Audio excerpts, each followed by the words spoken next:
Hey, welcome to Project Recovery, a podcast about addiction. More importantly, it's about recovery, and it's brought to you by our friends at KnowYourScript.org. Go check them out. We can't thank them enough for allowing us to do what we do. I'm Casey Scott. That is Dr. Matt Woolley, looking ever so cool, brother. Hey, what is a special occasion? Why are you wearing your shades indoor? I just came from the eye doctor, had my eyes dilated, and everything is extremely bright. You said you just turned 50, so you got your colon checked out in your eyes. Yeah, top to bottom. Top to bottom. Rooter to the tutor. Yeah. So last time I did an eye check, it wasn't like this. This has been crazy. Like he went the extra mile in dilating my eyes today, I think. But so as far as we know, everything's good? No glaucoma? Nope. He said everything looks great. Still hanging in there with some readers, but that's all I need. So. Yeah, I got readers, man. Yeah. That's not cool. Yeah, you get old. I got glasses for my phone. I got glasses for the TV. I mean. Do you need them for the TV? Yeah. Oh, do you? Yeah. No, I just need them for up-close reading. So I kind of regret going in today because this has been crazy. Well, you got to get it done. Yeah, you should. You know what? And it's kind of interesting that you're wearing your sunglasses indoors. I feel kind of like a schmuck wearing them, like I'm that guy. No, you're not that guy. But I seriously cannot, the fluorescence and all that, it's just crazy. Producer Josh has got his on. Okay, yeah. You got yours mine on. Yeah, we're ready to rock and roll. You got like the shiny kind. Yeah, right? Yeah, But it's interesting because the first part of the podcast, we kind of do a check-in with each other. Yeah. And I bring something to talk about. You bring something to talk about. And today, I want to talk about perspective. Oh, is that because I'm... that's how I'm tying it in. That was very, very good transition. Because perspective has a lot to do with recovery. It has a lot to do with addiction. Yep. I remember when I talked to somebody the other day out and about. I think I was at the grocery store. And he said something like, well, I had to go to rehab. Oh, uh-huh. Like I had to go to rehab. Mm-hmm. And I went, you know what? You got to change that perspective. You got to go to rehab. Because there's a lot of people that don't get that opportunity. We want to make it more affordable, more accessible for everybody out there. Right. But the chance that I got to go to rehab really changed my life. And it was it's just a difference in that perspective. Oh, 100%. Yeah, I see that. I mean, as a psychologist, I see that all the time. Your perspective determines your reality. You know, there's so many people when they're in their active addiction, and I said it to myself. I mean, we've talked about this before, that there were times that I was driving around in my car going, I hate my life. And not only would I say it like that, I would shout it and I would scream. And then I would just get focused on what all bad things are in my life and let that be my perspective and let that be my narrative and let that be my direction. And what does that get? More bad stuff, more bad juju. Instead, I need to focus my perspective on what good things I have in my life. I have my kids. I have my health. I have all these other things. I have a house. I have a fridge full of food. But we get so narrow-sighted on the bad things that happen. Yeah. Human beings have what's called a negativity bias. And it comes from kind of evolutionary perspective of survival. Like if you can pick out the dangerous things in your environment, you're more likely to survive. And that's true. But unfortunately, in our day and age, we don't really need it very much. In fact, our negativity bias often now holds us back. So we see the negative, and it takes effort to focus in on the positive. But once you do that, a lot of things open up. I mean, there are always going to be negatives, right? Yeah. And there are positives. And if you focus only on the negatives, that feels like your perspective. You know, I love having a best friend that's a therapist and a psychologist because you said the negativity bias, right? Mm-hmm. And we wanted to stay away from those. Right. As a kid, I was attracted to those. I mean, I liked that. I liked the danger. I liked doing things that I shouldn't be able to do and do them and act like I wasn't doing them. And I mean, for the longest time, that was my fuel. That's what got me going. When we were sitting around a group of guys and going, I wonder if we could jump that. Before they finished that sentence, I was trying to jump it. Yeah. I didn't, you know what I mean? To me, I was like, let's try it. Well, you're a little bit of a thrill seeker. Right? And I did like that. But now in my recovery and in my older age, I really like a routine. I like getting home. I like getting in bed at 9. I like turning on my stories. I like getting up in the morning and going to the gym. And I don't care who knows. You know what I mean? Yeah. Last night I made a Facebook post and Instagram post about the 5 for $5 at Taco Time going up to $7.95. I was outraged. Gas has doubled. You can't get a lot of things going on right now, but that was the thing that made me mad. The 5 for $5's no longer for $5. Huh? No, it's $7.95, and I was like, "This madness has got to stop, man." Yeah, I'm getting old. You know, yeah, it's just crazy. But I think that the world could do a lot better if we could learn to change our perspective. So optimism, I think that's the solution to that. If you can look at how things can work out instead of why things aren't working out, if you can try to take the optimistic viewpoint in life. Research is pretty clear on that. Unless it's a situation of life and limb, the optimistic viewpoint's always worth considering over the pessimistic or the negative. Yeah. So let me ask you this, because we've been doing this just about 3 years, maybe over 3 years. I'm not good with numbers. Do you think the majority of the people who have sat down where Randy is right now, we're going to hear from him in just a second, have an optimistic look on life or a pessimistic? In this, our producer Josh is thumbs down. He's saying majority of them probably have a pessimistic, but I don't. I would say that most of them feel optimistic to me because of where they're at once they're here in the chair. Mm-hmm. They've had really hard lives because of their addictions. A lot of trauma, a lot of negativity. Right. But I think what's one of my favorite things about doing this show is.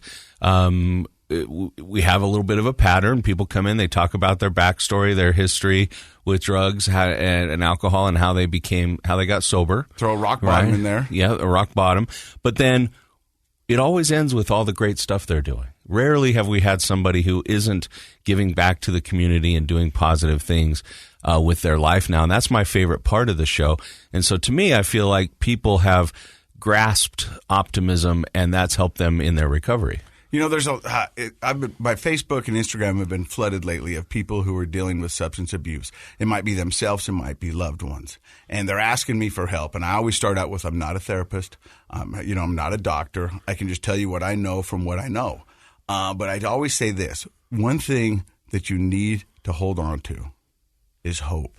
Mm-hmm. Hope is probably the most important thing that you can hang on to, whether you're an addict or a loved one of the addict. Hope that you can change your life, and hope that they're going to be able to do that. And it's so important. And I think that's what got most of the people that have been on this podcast from their rock bottom to where they are now, was just a glimmer of hope. Yeah, you have to have it. I think it's such hard work to change your behavior. I think changing our behaviors is the hardest thing we do in life, and throwing addiction on top of that, that's a pretty tall order.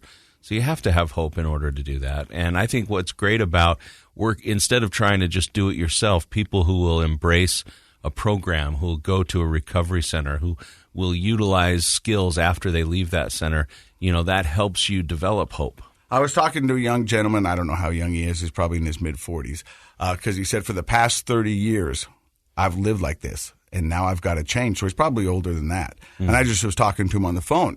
And that's got to be a tough pill to swallow, knowing that for the most of your young adult and adult life that you did this thing, whether it's alcohol or substance. You used it to cope on the good times, cope on the bad times, to get you through all that stuff. And you've done that most of your adult life. And now you no longer have that tool, because that's what it was considered when you first started using it, was a tool. Right. You no longer get to go to that tool anymore, and have to change your lifestyle and your perspective and the way you do things and the way you process information.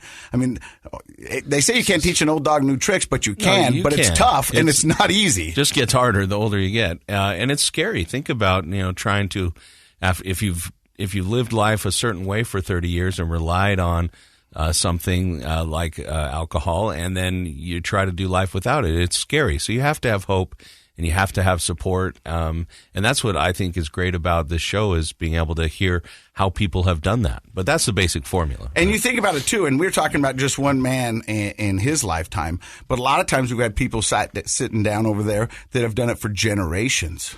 That's, Sure. You know what I mean? Where we've had so many people sit down in that spot and go, I'm going to be the one that breaks the chain. Right. I'm going to be the one that breaks the cycle. I do this because my dad did this. My dad did this because his dad did this, and his grandpa. You know what I mean? And it's just like that's how we did it. I mean, that's how we were taught. We didn't know any different. And now we can. Modeled to kids growing up is how we learn to cope with life, and it's makes sense that it is a generational problem. Well, we've got a great show for you today. We got Randy here. Are you ready to tell your story? Yeah. Are you nervous? A little bit. It'll go away. It does, huh? Yeah. It's like all good things. All good things go away? Is that the message? What did you just say? Take your shades off. You're throwing my game off. Start there. Yeah, you're listening to Project Recovery. We'll be right back. Hey, welcome back to Project Recovery. I'm Casey Scott. That's Dr. Matt Woolley. He's a clinical psychologist. Our guest today is Randy Palmer. Randy, how are you? Good. So I met Randy probably maybe a year ago.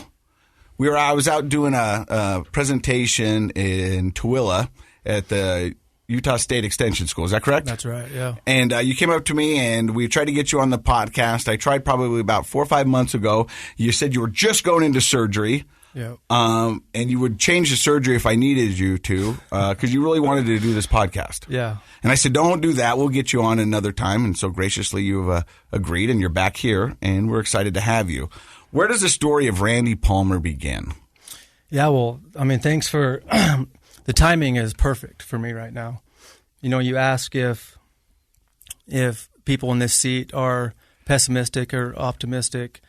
And I was in an pessimistic kind of phase the last couple of days. Uh-huh. So your text and preparing for this just kind of snapped me out of it. Really? Yeah. So I'm really happy to be here because, in my opinion, it's not that I'm not pessimistic or optimistic all the time. It's now I have more of an opportunity to see the cycles. So I can catch myself when I'm being pessimistic and say, okay, no one's going to come and rescue me, right? No one's going to come and knock on your door and say, hey, come on, get up, get dressed, let's go today. So you got to do something for yourself every once in a while. Let me ask Dr. Matt that real quick. Do you think people go in a cycle like that from pessimism to optimism, Sure. and it's kind of a revolving cycle? I mean, it can be a revolving cycle for sure. Think of it sort of a continuum of one end is pessimism, one end is optimism. Most of us are in the middle where we have a mix of both, right? Mm-hmm. And depending on our life experience and our efforts, we might tend to go one way or the other, but it certainly can cycle, and the things going on in our lives can, affect how we see things. If you have sort of a string of bad luck, so to speak, you might start to think in pessimistic ways. So rarely do you meet somebody who's all one or the other. My girlfriend's son just got in a car wreck. Everybody's okay. But at the end of the car wreck, he tells his mom, he goes, I just want to win. I just need a win. You know what I mean? Yeah. And he felt, and I go, hey, look, man, don't beat yourself over this. Accidents happen. They're called accidents. Right. This is not something that you did. It's an accident, and that's why we have insurance. Don't let this beat you up. Sometimes it does feel like when it rains, it pours, right? Right. But that's the time you need optimism the most, and you can push for optimism if you understand that it's a mindset. And optimism is sort of magical in the sense that if you're listening to the show and you've had a string of bad luck and you're feeling like things aren't going very well, tomorrow morning when you wake up, do an experiment. Just say, listen, today might not turn out to go my way like the last few days haven't, but all day long I am going to look for the positive.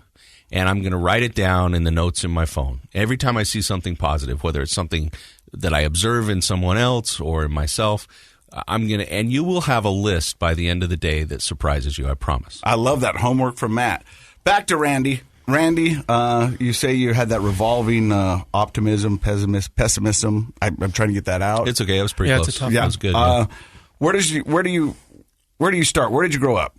So if I can paint this picture for you, Grantsville, Utah. Mm-hmm. Okay, it's 1983. It's a nice sunny day like today. That's the year that we had a lot of snow and Salt Lake City flooded.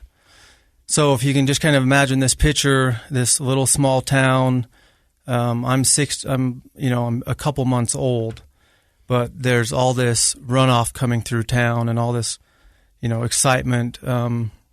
I like to kind of think that that's how I was introduced to my family.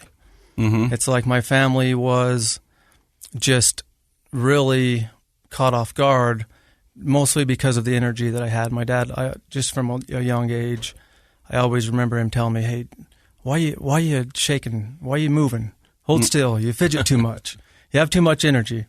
And I'm grateful now for the perspective that my 10-year-old now, who's super energetic, that his gift is energy.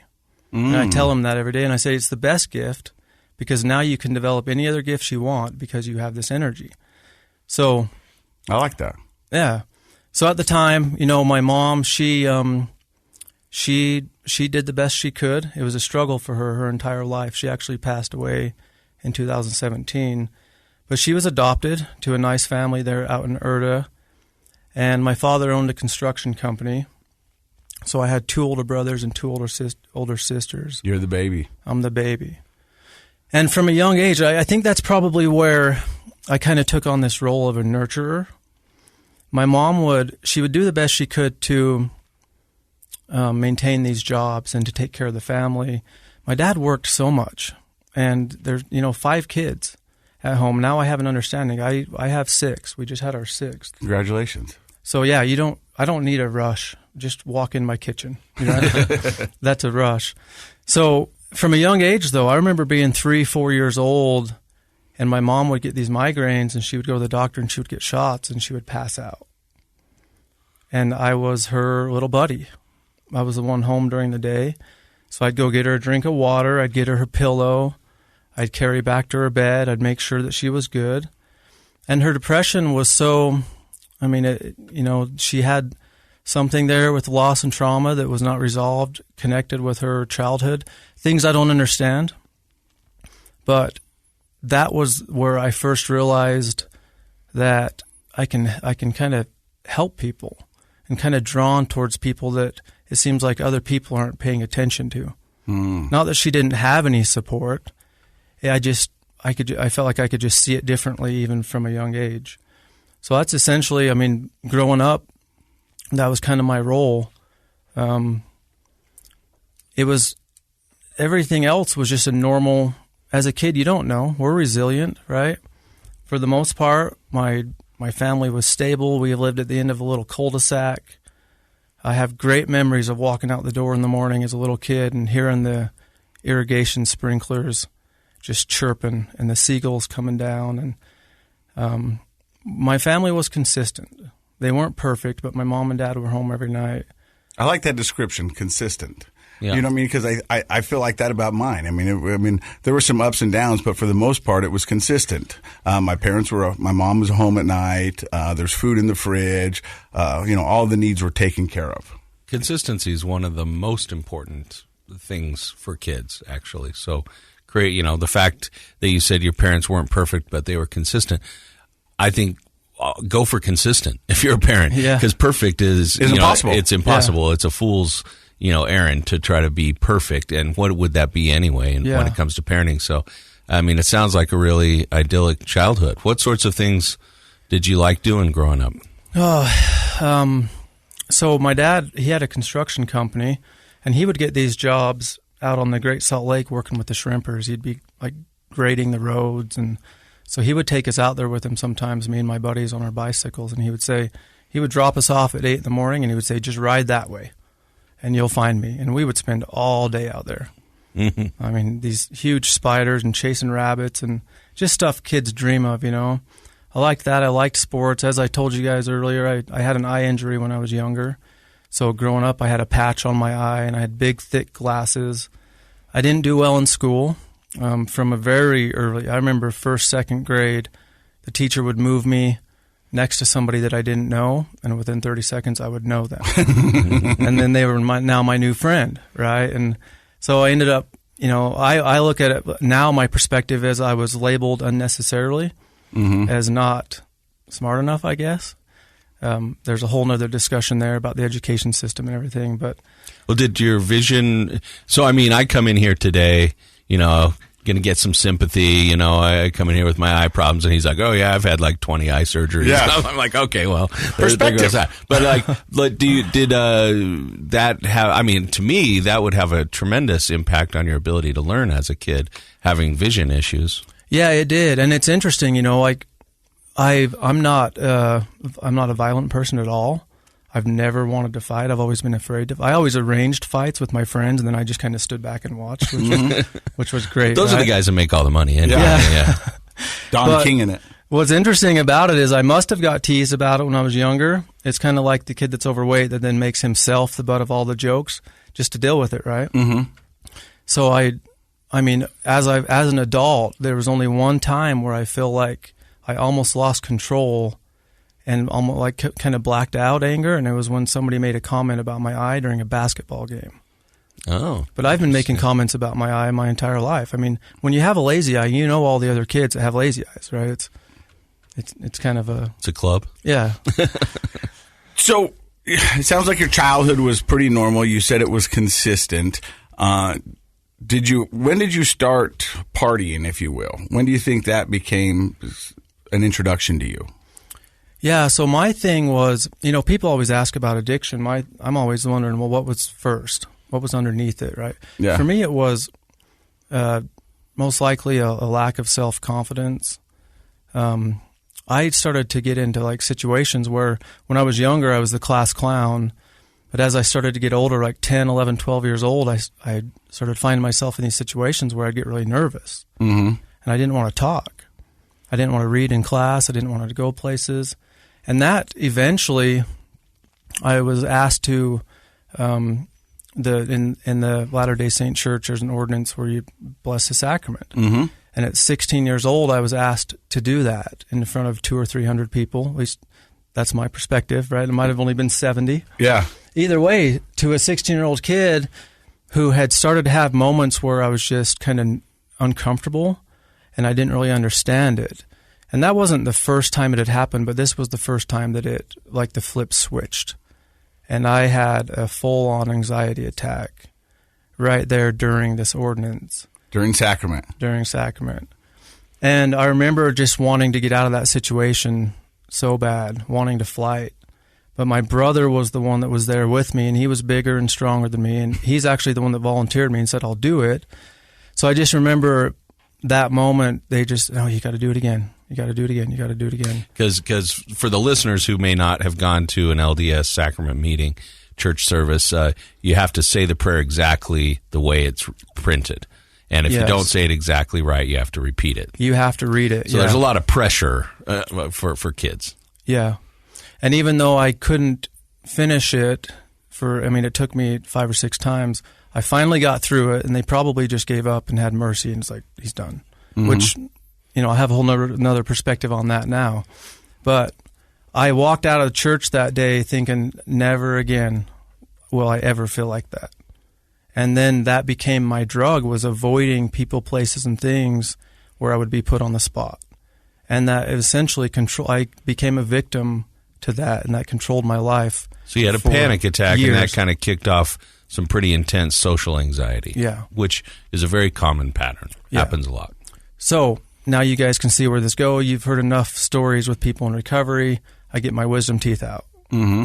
I take a couple Lortab, and as you know, the light goes on. How old were you when you got your wisdom teeth out? 18? 17. 17. Yeah.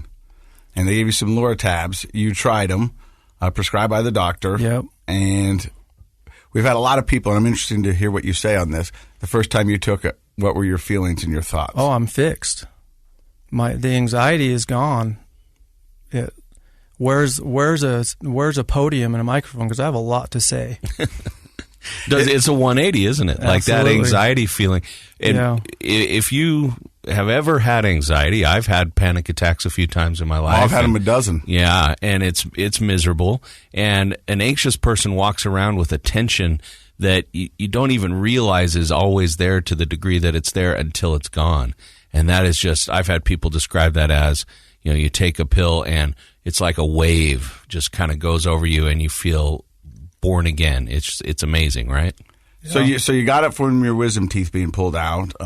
You felt like you were ready to rock and roll. You were fixed. So did you just take the prescription as prescribed? I think so. I mean, at that point, I don't really remember, but I do know I started to dabble in my mom's prescriptions, where before that, I was friendly with everyone, and I would hang out with some of these kids that were experimenting with drugs, but I wouldn't do it. And it wasn't until that moment when I started to realize, wow, there is an alternative to me just hiding. I mean, I didn't go to English class for 4 weeks because they were reading a play. And we had to go meet with the teacher and explain, well, Randy's got social anxiety. And I mean, I went to the doctor and was put on Paxil and Zoloft and Effexor, and nothing seemed to fix it, which obviously now it's perspective. I didn't have that perspective. I didn't have that placebo effect or that hope that some things can't just be fixed. Some things you have to just blast right through the middle of them and just suffer through it. And some things you just have to accept. I mean, there's certain things in life that you just have to accept. Yeah. I'm never going to be able to dunk a ball. Oh, I don't know. Come on. Have you seen Knees Over Toes? No. Check that guy out. There's still hope. Okay, good. And so you start dabbling in your mom's prescriptions, and you start to loosen up around your friends who used to just watch party. Now I'm taking it. You contributed and you jumped in a little. Yeah. I mean, I had my first girlfriend that we dated what I thought was a long time. It was probably a month or two. Mm-hmm. And when I broke up with her, and then I wanted her back. And when she had already moved on, I'd broke her heart, I did not, as a teenager, I had no comprehension of how to process the raw emotions of a first broken heart. And I don't think a lot of teenagers do. No, of course I don't know not, if a lot of adults do. Yeah, but I mean, teenage years, you're right. The perspective is funny because, somebody will be in my office and they'll say they broke up with her. Oh, how long did you guys go out? Oh, man, we went out for so long. It was like 3 months, But 3 months is an eternity. It's a lot of time when you're in high school. Teenager, yeah. So you can't get her back because she's moved on. Yeah, and that's when I really started to just okay, what else is out there? Because at that point it wasn't about, and again, it didn't take long for the anxiety stuff to come back. Now you just have an addiction and anxiety, right? It's not. So you had your Lortab for your wisdom teeth. Did you go seeking opioids, after that, like from friends or what? Once your prescription ran out, or was it alcohol, weed, or just whatever was available? Yeah, so I mean, it was mostly that pill bottle kind of opened my mind, and then I would take pills from my mom occasionally. Did you know even at that age what they did, or were you just kind of experimenting? I just knew it felt better, and I wasn't as shy. Yeah. Yeah. And which is dangerous. Yeah. Oh, gosh. Extremely dangerous. Yeah. And that's why, our sponsor of this podcast, Know Your Script. I mean, you go there and they talk about locking up your pills, throwing them away, and just don't leave them around the house because a lot of people are introduced to them just like you were. Yeah. And it's interesting how that's different with different generations. My mother-in-law, the other day, she had some quarters in a pill bottle and a toy for the kids. I'm like, we need to move on from that. That's not a toy for the kids. Like a rattle. She turned it into a rattle. But to them, it's still just, it's just a pill bottle. Yeah. Okay, well, to somebody else, that's how they lost their son. Well, you're listening to Randy's story. We're going to find out where it goes from here coming up in just a few seconds. You're listening to Project Recovery right here on KSL. Welcome back to Project Recovery. I'm Casey Scott. That's Dr. Matt Woolley. Our guest today is Randy Palmer. He talked about kind of his introduction into the party world, and it was through a legal prescription from your doctor, your dentist actually, because you got your wisdom teeth out. Yep. That kind of led you to searching for other ways to relieve your anxiety. So where does your story go from here? Yeah, so I think after I discovered opiates, then that became the new focus of my life, was to find the opiates. Occasionally at first I would just dabble with my mom's prescriptions here and there. After high school, I moved to St. George, Utah. And at that time, I mean, this is 2002. You can go to a doctor and say your toe hurts and walk out with pretty much anything you want. Mm-hmm. But that's where I was introduced to some of the higher, the OxyContins, the methadones, because these guys were going back and forth to Vegas and higher potency. Yeah. Yeah. So that's where it really took off for me. That's where it became every day, all of it. I mean, just so I'm thinking probably 19 to 23, it was just either taking pills, looking for pills, or sick the entire time. It was just 4 years of that. a blur, yeah. And were you down there in St. George living by yourself? Did your family move down there? What brought you down to St. George? So a bunch of my friends were going to school, and I didn't want to stay around in our small town, so I went down there with them, but I only lasted 3 months down there. I went down there just long enough to get introduced to higher potency of pills, and then bring them back and introduce them to all my friends in Grantsville. Really? And I was only, like I said, I was only there for 3 months, but then I moved back into an apartment that my dad owned and worked for my dad's company, which is, we'll get into it more, but which is a big part of why I do the things I do now, because of the family dynamics and the environment that I was in. My mom was still struggling at the time, so I could go up there and say, Mom, I just don't feel good. Can I have some money? And sure, here's a check, for $20, $40, 3, 4, 5, 6 times a week. I could quit my job and leave and come back whenever I wanted. I had somewhere to live.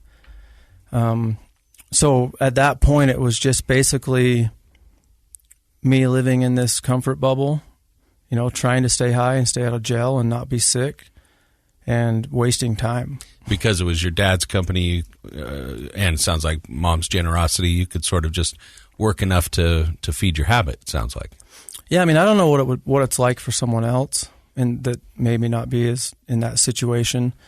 But I do remember just taking advantage of everyone around me, manipulating, divide and conquer, whatever I got to do just to get through the day.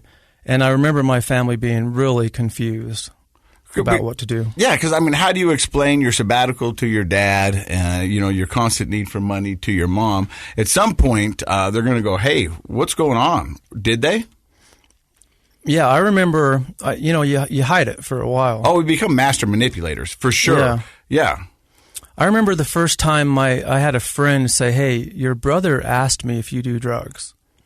And I think that's the first time it kind of started to click in the family that there's something else going on here. That was the crack in the dam. Yeah, and then, of course, you're falling asleep at Thanksgiving. 4 p.m, sitting on the couch. It's the tryptophan. Yeah. Turkey makes you sleep. What's it, aphrodisiac? Yeah, no, it's tryptophan. Is that what that is? An aphrodisiac's a different thing, but yeah, I'm with you. So, eventually they kind of catch on, but here's the thing with families. They have other stuff going on. Yeah.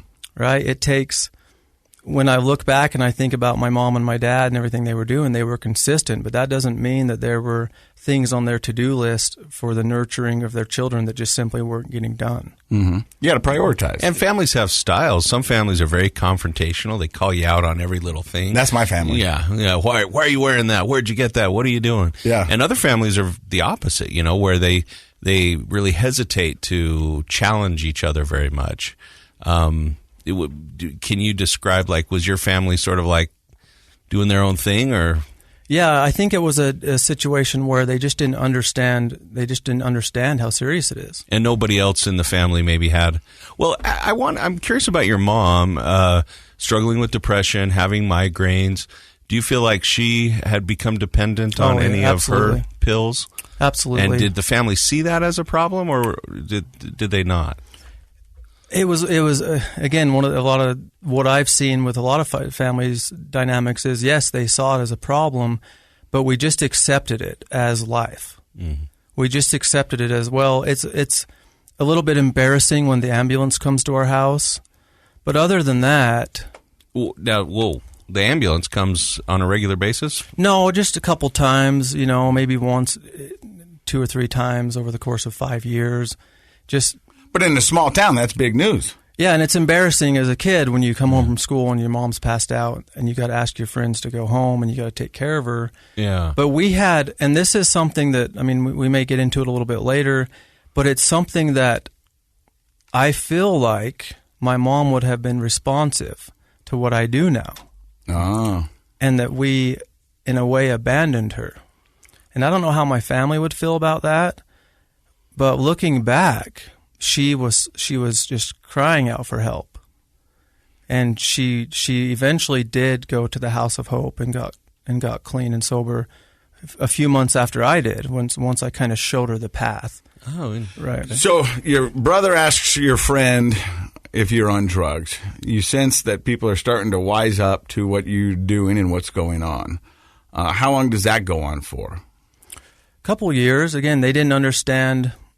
They didn't understand the magnitude of what I was involved in. How many pills do you think you were taking a day? Oh man, I don't know. I had a couple friends say I won't hang out with you anymore. So you started losing friends. Because you're going to die, and I don't want to be with you when you do. I remember one story, and I don't know why some people wake up and some people don't, but I remember one time I had a large prescription filled for methadone. And I get it. I get home. I take 10 of them. A few hours later, watching some TV, take 10 more. And that I eventually doze off, and something wakes me up in the middle of the night and says, I didn't really see anything. I just had like this very clear feeling that I needed to breathe. I was like, you need to take 10 deep breaths right now. And I remember feeling like I was bench pressing 300 pounds just to get my lungs to move air. And I fought. And I don't know. I think I got to 3 or 4 breaths.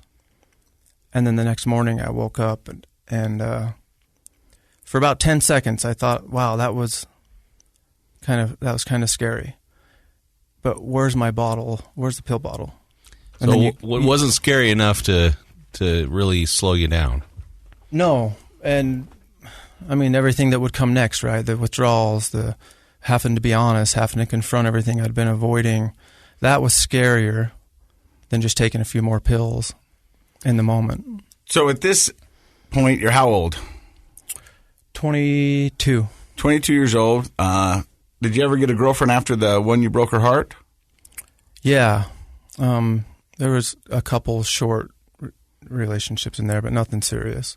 A lot of times we have people on this podcast, what you just described would have been someone's rock bottom. But you said you woke up and thought about it for a second and then looked for the pill bottle.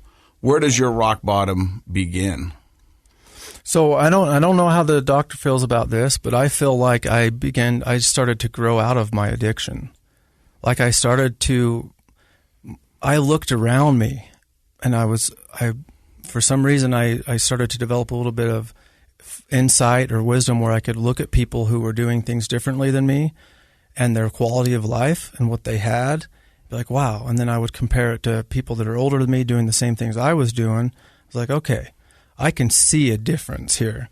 And one of the things I always wanted was I had a nephew that was 3 years old that I would wrestle with, a little boy, and I always wanted to be a dad. I always wanted a little boy of my own, and I'd have that in my mind and in my heart, and I would look around and I'd be like, but I can't do it living the way I'm living. So it planted a seed that this can't go on much longer. And eventually I saw a commercial where a guy said he had 6 months clean, and I'm like, well, if that guy has 6 months clean, then you get worn down. You get to where you lose hope and you just stop trying because you've tried and failed so many times on your own. Well, people say on this podcast, I got sick and tired of being sick and tired.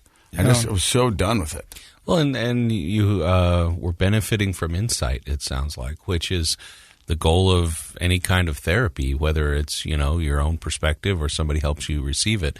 But I think that's brilliant when you can sit here and say, well, this is the path I'm on, and other people on this path look like that, and I don't want to end up looking like that. I'd like to look like these guys over here and have a family someday, and those guys aren't doing what I'm doing, so I need to get out of this lane and get into the other lane. Is that kind of what you were saying? Yeah. Yeah, and it was a process, It wasn't overnight. It was a process where one Christmas I walked up to my parents' house and I said, I'm addicted to drugs and I need to quit and I can't. I need help. And they were like deer in the headlights, right? They were shocked almost. Well, and then they didn't understand that we were in a war. Families approach addiction too casually. They approach it like they do everything else. I'm going to go to the store. No, this is a war. And sometimes we're fighting for our lives. Most of the times we are. Sure. Yeah. So addiction doesn't follow any rules. And, My family helped me the best they could. My mom and my dad, that was it, even though I had a huge support system. Like, once we mobilized, look out, right? Like, there's no reason today I would ever fail unless I chose not to ask them for help, period. Like, with my wife and her family and then my family, there's so much support. And I know not everybody out there has that, but if somebody out there is listening has that, man, you got to ask. You got to take advantage. You got to jump on it, you know? But sometimes that's the tough part as an addict, is asking for help. I mean that is a huge roadblock. Admitting to your weaknesses, to your faults, to how bad you've screwed up, to owning all the bad things that you have done. Like you said it just probably 5 minutes ago. You said, I almost died, but then I woke up and looked at the pills because the scary thing was coming clean on everything that I'd been doing. Yeah. And that just seemed like a mountain that I didn't want to climb. So it was easier just to dive back into that pill bottle. Yeah. And even when I approached my family that first Christmas, they weren't really sure what to do. We set up some temporary boundaries with my checking account. And after about 2 weeks, I started lying to them again, and we all diverted back into our typical patterns of behavior. It was a year after that where I walked back to their house again around Christmas time, and I said, I'm done. Like, I am addicted to drugs. I cannot quit. You guys don't know what to do. I don't know what to do. I have to go to rehab. Okay, well, let us make some phone calls. Let us see what we can do. I said, no, I need to go tonight. And I think my dad was testing me because, again, they weren't ready. So now I teach families to be ready. Have a list. Have a game plan. Have a plan of action. Know what your insurance covers. Know who has beds. Call them once a week even if you call them for a year and they never come to you, be ready. Because you think about it,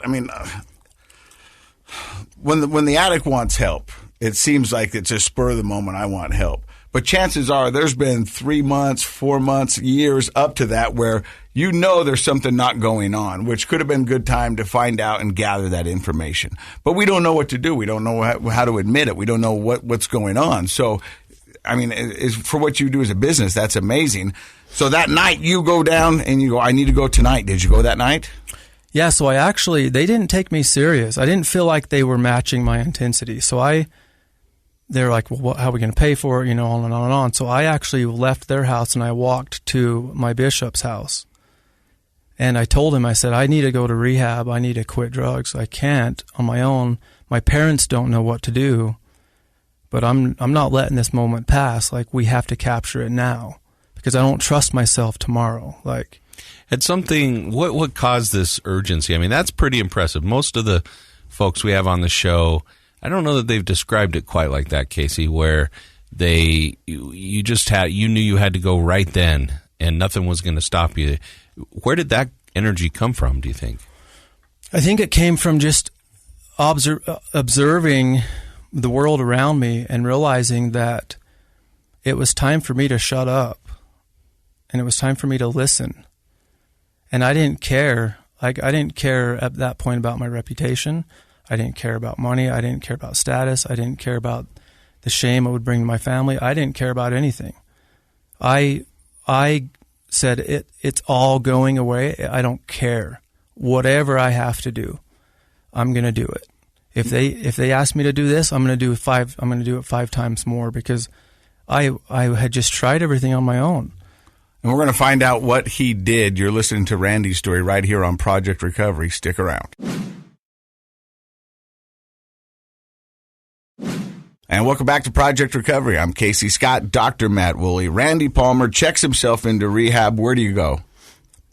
So I go to Matter Behavioral Health in Mount Pleasant. I don't even know what that is.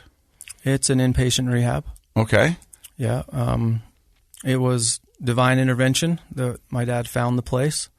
They pulled out some quick Google searches that night with the help of a little pressure from the bishop and my just consistency. And so I was able to go the next day, or I think maybe the day after that, to Matter Behavioral Health. But something happened before we left and that was that my dad gathered everyone together, and we had a great family council. And for the first time in my life, and probably the first time in all of my family's lives, we actually got together in one room and addressed the topic directly. Really? Head on. And what did you guys talk about? So I say council, but this wasn't actually a council. This was more of an announcement. Hey, Randy's got to make some changes. He's come to us. He's going to rehab tomorrow. My sisters cried. My mom was depressed. She felt like it was her fault. You know, the mother thing. But I'll never forget my brother-in-law speaking up and saying, as far as I'm concerned, the past is gone and the future's bright, and I believe in Randy, and I'm proud of Randy. And I'll never forget that, because it was a somber feeling in that room. But I also, for the first time, realized the power that my family had when we were all together, which we'd never done that before. And later, I'll get into it a little bit, but I feel like we missed a huge opportunity right there. Even though I went to treatment and I successfully completed, and after treatment, I was 24 at the time, but I set my sight on going on a mission for the LDS Church, and I was able to go to Arkansas for 2 years, 8 months after I graduated from rehab. And for that 2 years, I feel like that's kind of where I solidified the foundation for my recovery. That's a great aftercare for, I mean, you think about it, 2 years, Yeah, it really did. It really helped me reevaluate my identity. You know, I kind of moved on from calling myself an addict at that time, and not that I'm ashamed of it. I just realized I'm much more than that. And it really shaped my story in different ways. When I say that my family missed an opportunity, though, is they didn't have any more counsels. So years later, when I saw, members of my family go through bankruptcy and divorce, and I witnessed my family still struggle to communicate, still struggle to support each other, to negate some of the long-term effects of those things, some of which we could have. We could have pooled the resources and eliminated some of the pain that individuals felt if they would have known how to ask, and if we would have known how to mobilize together, because we had what we needed. We just didn't know that they needed it. It seems to me like kind of what you're talking about is that when your family comes together, because that's that unique group of people in your life, that it created a sense of hope. Like your brother-in-law expressed his hope for you, and I could tell just as you were talking, it seemed like that energized you, and you felt hopeful. And now you're saying that's an untapped resource that a lot of families, including yours, misses out on sometimes. Maybe it doesn't have to be, it could be a divorce in the family, a health problem, a bankruptcy. It doesn't have to be a drug addiction, but when the family comes together, it creates a power. Is that what you're talking about? Yeah, it also creates a system where you can synchronize, where you can create synergy to open up resources, right? It's the idea there is that there's a lot that needs to be done. There's a lot of things that need to be accomplished. But earlier when you were talking about perspective, there's nothing more powerful than a family who has the proper perspective. If they go back to their ancestors and they look at the stuff that their family has gone through to get them to that present moment, addiction is nothing. The resiliency and the inherited instincts and attributes and skill set that these families have is like a gold mine of untapped resources. And it's interesting, every family's different, but I feel like for the most part, why do we wait? Why do we wait until there's a death before we meet to discuss how compassionate we are? Life gets busy. I mean, we got our own things. And yeah, I mean, you can find a million reasons why we do it, but the reality is I don't know. And it's awkward. Yeah.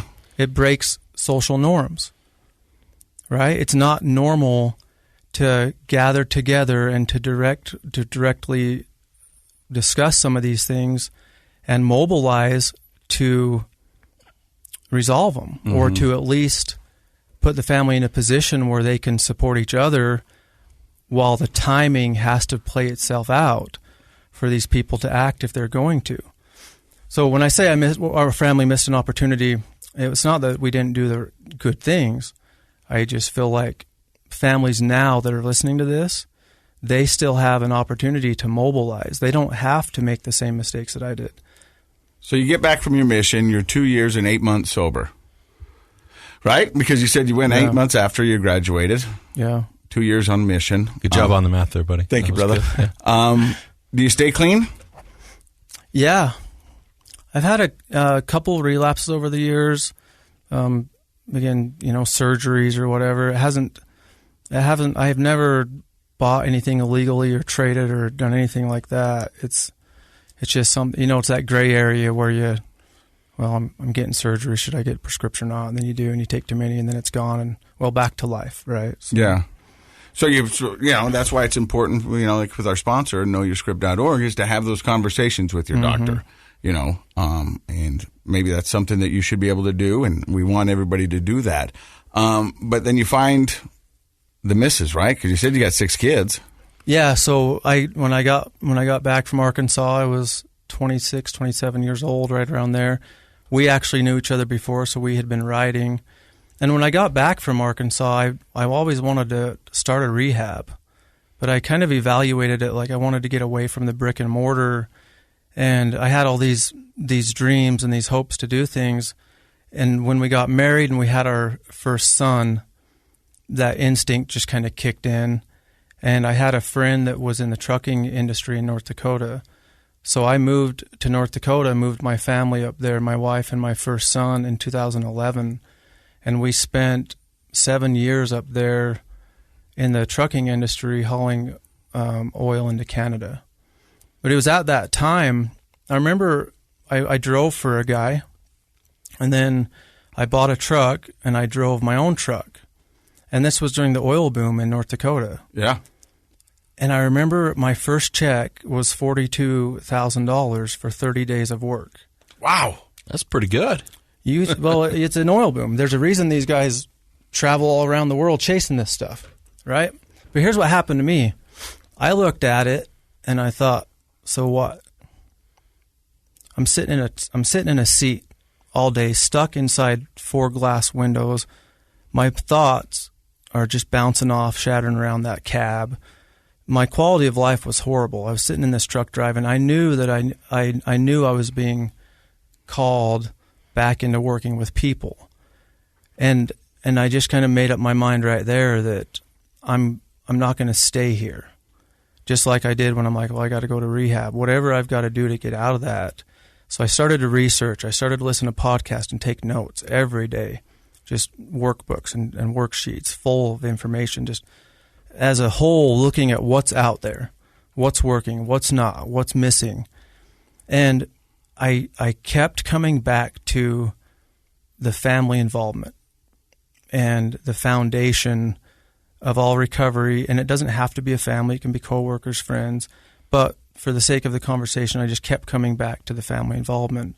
So eventually I was connected with the Arise Network out of Colorado, and I trained as an Arise interventionist, which is the only evidence-based model of Arise that I even know of. Mm-hmm. There might be a couple others out there, but they don't have as extensive research as Arise does. And it immediately just clicked. Those moments in life where it's like this was made for me, and I just happened to stumble across it. It's an invitational process where, you brought up rock bottom earlier. One of the reasons that people are afraid to do interventions with their loved ones is because the way they may react, right? It's all or nothing. They're either going to go to rock bottom because of the fear and because of the activity of the actual intervention, like as seen on the TV show, or they're going to go the other way. And there's a lot of variables there. If the family can even hold the boundaries, which they read in the letters, which most of them can't, then what's the alternative? The families are hesitant to approach them in that way because they might say, well, screw it then. I'm just going to go live homeless. And might end up dying. So families are naturally hesitant to engage in that process. And these guys looked at it differently. They said, what if we approach it as more of a natural process that's more conducive with how humans change and grow? Look at it more as a compass instead of a clock when it comes to progress. And what if we look at the overall health of the whole family and improving communication patterns and the things that we can work on with those that are healthy instead of just focusing on one person, and start to make an impact in other areas. And like I said, it's an invitational process, so you just invite the person. Even if they don't show up, the meetings go on. The name of my organization is Family Counsel Recovery.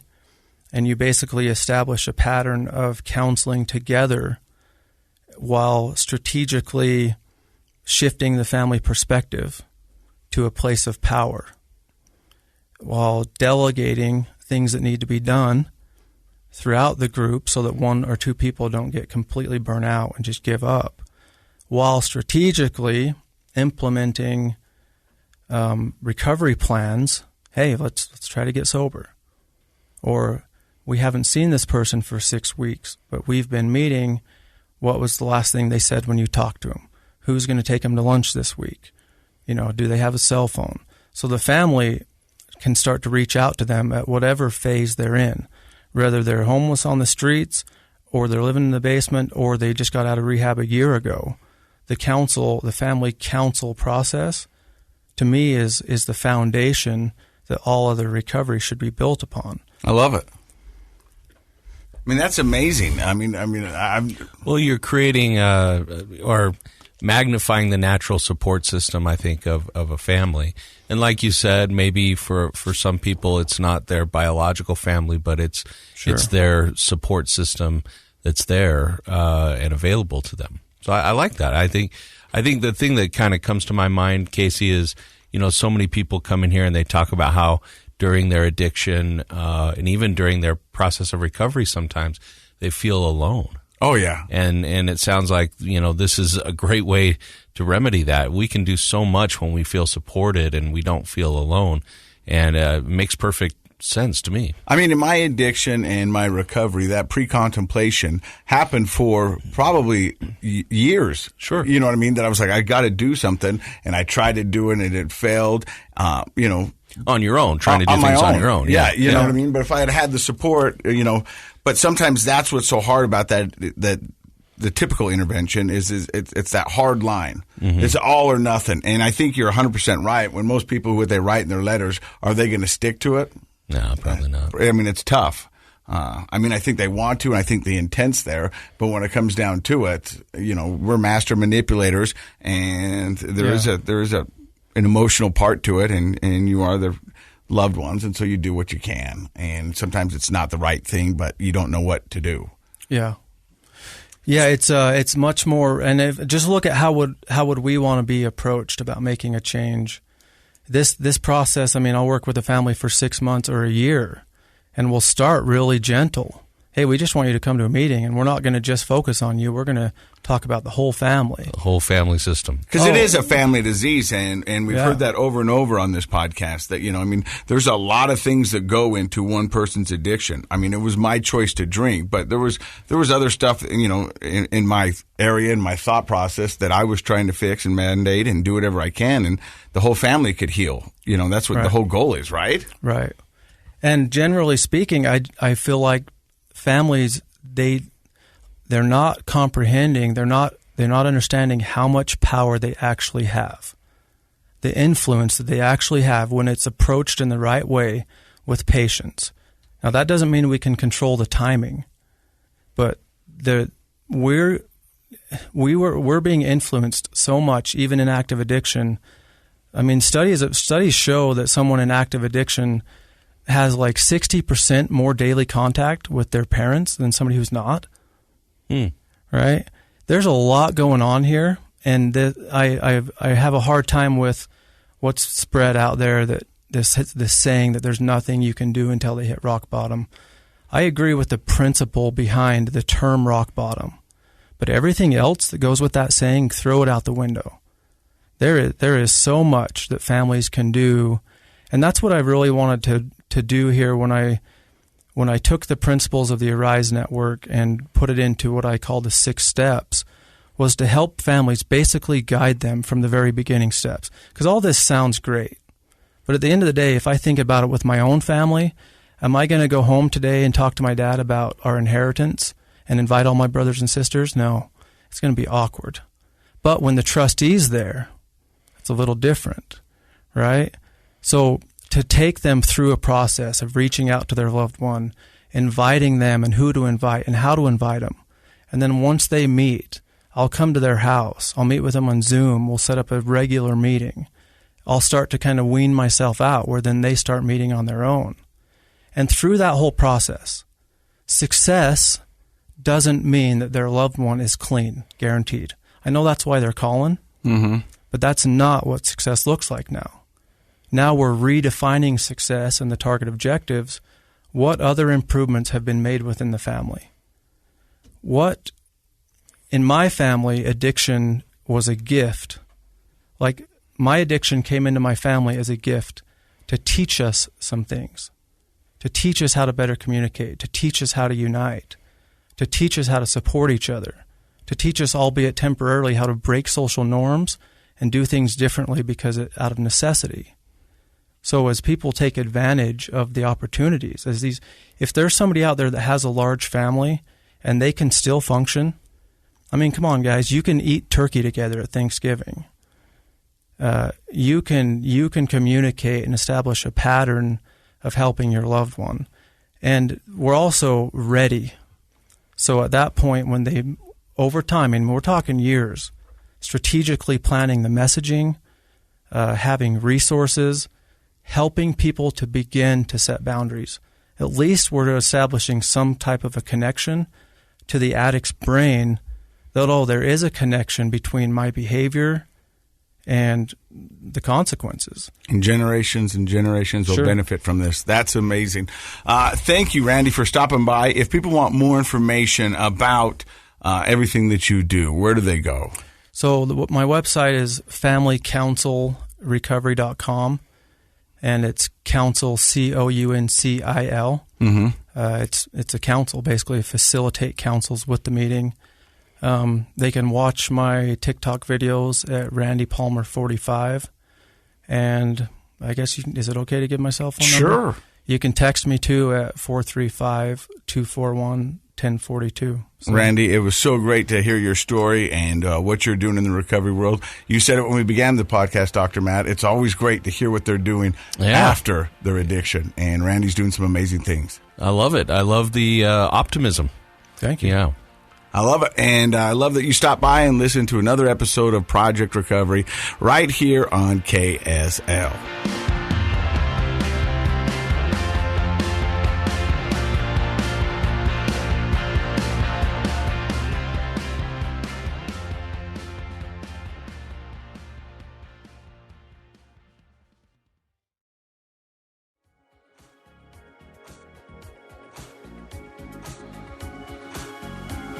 The contents of this program are for informational purposes only. The program is not intended to be a substitute for professional medical advice, diagnosis, or treatment. Always seek the advice of your physician, licensed therapist, or other qualified health provider with any questions you may have regarding a medical condition. Never disregard professional medical advice or delay in seeking it because of something you've heard on this program.